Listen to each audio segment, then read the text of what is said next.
రైతు సోదరులకు స్వాగతం. భారత వాతావరణ శాఖ ఒక కీలక రిపోర్టు ఇచ్చేసింది. ఋతుపవనాలు విస్తరించిన వర్షాలు మాత్రం తీసుకురాలేదు. ఇప్పటికే జూన్ 4 నుంచి జూన్ 18వ తేదీ వరకు దాదాపు ఒక 15 డేస్ కాలంలో సగటు వర్షపాతం కన్నా కూడా కొన్ని ప్రాంతాల్లో 62%, మరికొన్ని ప్రాంతాల్లో 42% తక్కువ వర్షపాతం నమోదైంది. ఇక ఆ తర్వాత విదర్భ మీదుగా ఆంధ్రప్రదేశ్, తెలంగాణ, కర్ణాటక వరకు విస్తరించిన ద్రోణి ఇప్పటికే విస్తరిస్తూ ఉన్న ఋతుపవనాల ప్రభావంతో రెండు తెలుగు రాష్ట్రాల్లో విస్తారంగా వర్షాలు నమోదు కావాల్సి ఉంది. కానీ కేవలం చిరు జల్లులు మాత్రమే నమోదవుతా ఉన్నాయి. ఇక మహారాష్ట్ర అయితే ఇంతవరకు సరైన వర్షపాతమే నమోదు కాలేదు. జూన్ నెలలో 3 వారాలు గడిచిపోయినా ముంబై లాంటి నగరం, ఆ పరిసర ప్రాంతాల్లో, విదర్భలో కానీ కనీసం 3 సెంటీమీటర్ల వర్షపాతం పడిన దాఖలాలు కూడా లేవు. ముంబై నగరం మంచినీటికి కటకటలాడిపోతా ఉంది. ముంబై పరిసర ప్రాంతాల్లో ఒక 5 సెంటీమీటర్ల వర్షపాతం నమోదు అయితేనే సహ్యాద్రి పర్వతాల మీద పడ్డ వర్షాలకి 7 సరస్సులకి నీరు వచ్చేస్తాయి, చకచకా వచ్చేస్తాయి. అంత రాతి నేలలు కాబట్టి. కానీ కనీసం 4-5 సెంటీమీటర్ల వర్షపాతం కూడా ఇంతవరకు నమోదు కాలేదు. క్లియర్గా కనిపిస్తూ ఉంది ఎల్నినో ప్రభావం. అయితే ఈ ద్రోణి, ఆవర్తనం వీటి ప్రభావంతో అయినా ఋతుపవనాలు చురుగ్గా మారతాయని చూస్తే కానీ ఋతుపవనాలు వర్షాలను తీసుకురాలేకపోతా ఉన్నాయి. అంటే ఎల్నినో ప్రభావం ఎంత దారుణంగా ఉందో అర్థం చేసుకోవచ్చు. ఉత్తరాది రాష్ట్రాల్లో పరిస్థితి మరింత దారుణంగా ఉంది. దక్షిణాది రాష్ట్రాల్లోనే కొన్ని ప్రాంతాల్లో కనీసం అక్కడక్కడ 4-5 సెంటీమీటర్ల వర్షపాతాలు నమోదయ్యాయి పరిమితమైన ప్రాంతాల్లో. కానీ ఉత్తరాది రాష్ట్రాల్లో ఇంతవరకు వర్షం పడ్డ దాఖలాలే లేవు. దీంతో ఆందోళన మరింత పెరిగిపోతా ఉంది. ఆహార ధాన్యాల ధరలు 40% పైగా పెరిగే ప్రమాదం ఉందని రిపోర్ట్స్ వస్తూ ఉన్నాయి. ఇప్పటికే ధాన్యం ధరలు పెంచేశారు. బియ్యం ధరలు అయితే 55 నుంచి 65 రూపాయలకు తీసుకెళ్లారు. ఈ ఏడాది మొదటిసారి కేజీ బియ్యం 70 రూపాయలు దాటినా కూడా ఆశ్చర్యపోవాల్సిన పని లేదు. సాధారణ బియ్యం, బాస్మతి బియ్యం కాదు. ఇక తాజాగా భారత వాతావరణ శాఖ ఇచ్చిన రిపోర్ట్ ఒకసారి పరిశీలిస్తే రాయలసీమ పరిసర ప్రాంతాలపై ఉపరితల ఆవర్తనం కొనసాగుతుంది. ఛత్తీస్గఢ్, తెలంగాణ వరకు ఈ విదర్భ నుంచి ద్రోణి విస్తరించింది. రెండు తెలుగు రాష్ట్రాల్లో వాతావరణం మేఘావృతం అవుతుంది.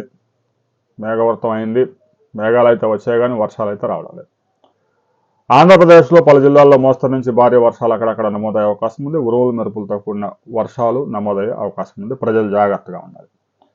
ప్రజలు జాగ్రత్తగానే ఉన్నారు కానీ వర్షాలు పట్టడం లేదు. ఇక ఆంధ్రప్రదేశ్లో ఉపరితల ఆవర్తనం ద్రోణి ప్రభావంతో కొన్ని ప్రాంతాల్లో అక్కడక్కడ భారీ వర్షాలు, చాలా ప్రాంతాల్లో మోస్తరు వర్షాలు నమోదయ్యే అవకాశం ఉందని అమరావతి విపత్తుల నిర్వహణ సంస్థ కూడా వెల్లడించింది.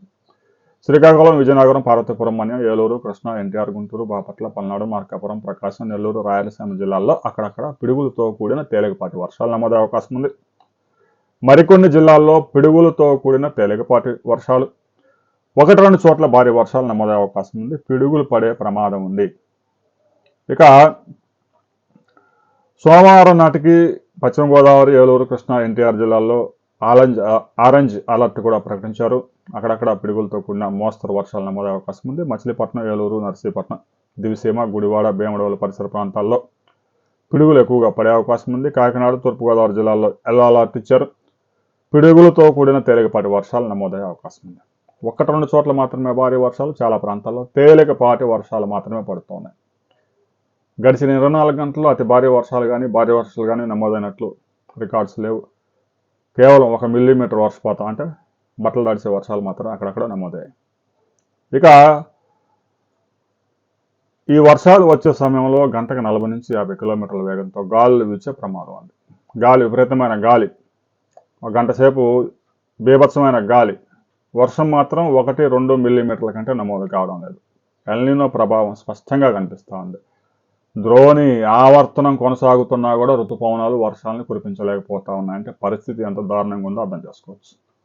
మరొక వారం రోజులు గడిస్తే ఇక జూన్ నెల కూడా అయిపోద్ది. జూన్ నెలకు సంబంధించిన రిపోర్టు వెంటనే 1వ తేదీ నాడే భారత వాతావరణ శాఖ రిలీజ్ చేసింది. జూన్లో సహజంగా 7.2 సెంటీమీటర్ల వర్షపాతం నమోదు కావాలి సగటున. ఉత్తర భారతదేశంలో కానీ, దక్షిణ భారతదేశంలో కానీ నైరుతి ఋతుపవనాలు అన్నీ విస్తరిస్తాయి కాబట్టి కొన్ని ప్రాంతాల్లో మాత్రమే అక్కడక్కడ భారీ వర్షాలు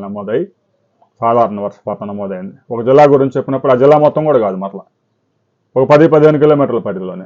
అందువల్ల పలానా జిల్లాలో సాధారణ వర్షపాతం నమోదైందంటే మరి కొంతమంది రైతులు కామెంట్ చేస్తూ ఉన్నారు, మా ప్రాంతంలో ఒక చినుకు కూడా పడలేదని. అందువల్ల వాతావరణ శాఖకు సంబంధించి జిల్లాల వారీగా చెప్పినా జిల్లా మొత్తం వర్షం పడుతుందని దాని యొక్క ఉద్దేశం కాదు. మండలాల వారీగా, గ్రామాల వారీగా చెప్పడం సాధ్యం కాదు కాబట్టి జిల్లాల వారీగా సమాచారం ఇస్తూ ఉంటాం.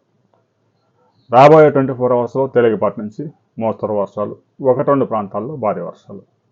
మీ ప్రాంతంలో కనుక వర్షపాతం నమోదైతే ఎంత వర్షం పడింది, అసలు వర్షం పడలేదా అనే విషయాన్ని కూడా కామెంట్ చేయండి.